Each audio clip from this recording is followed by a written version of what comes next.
जय श्री राम भाइयों।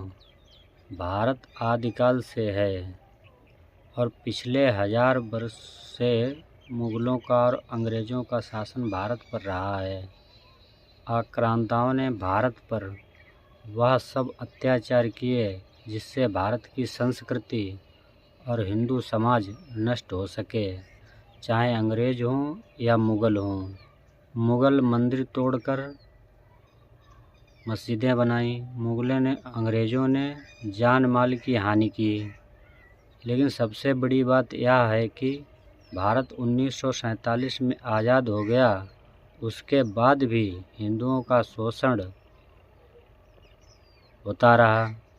उनके मंदिरों को वापस नहीं दिया गया और तो जहां हिंदू बहुसंख्यक था वहां से भगाया गया और उसके मंदिर या तो तोड़ दिए गए या हिंदुओं को वहां से पलायन करके जाना पड़ा।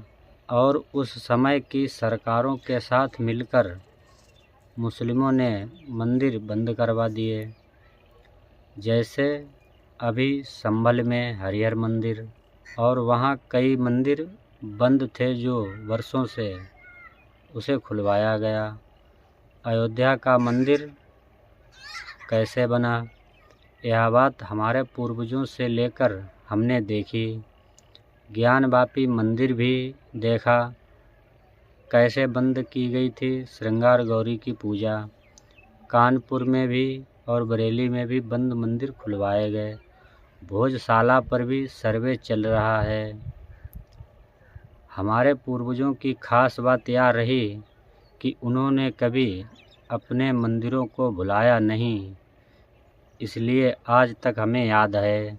लेकिन 2014 से मोदी सरकार आई, एक नई और अलग तरह की सनातन उत्थान की राजनीति देखने को मिली, जिससे हिंदुओं को अपने धर्म संस्कृति पर गर्व होना चाहिए। 2017 से योगी आदित्यनाथ उत्तर प्रदेश के मुख्यमंत्री हैं।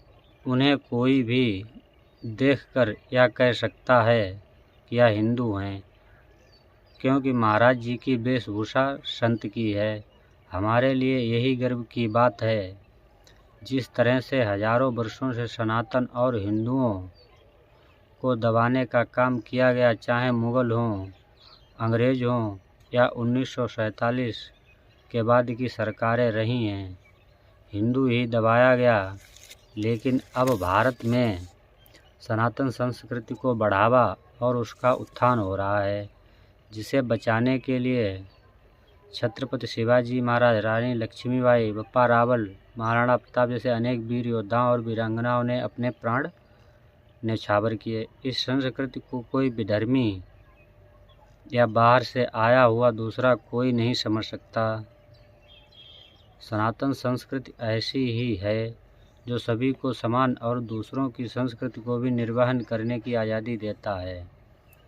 सनातन संस्कृति के अलावा चाहे मुस्लिम हो या क्रिश्चियन, किसी भी संस्कृति में दूसरे की संस्कृति को समान और साथ जीने और निर्वहन करने का दर्जा नहीं देता है। सनातन के अलावा बाकी संस्कृति उसे कन्वर्ट करने की कोशिश करती हैं या समाप्त करने की।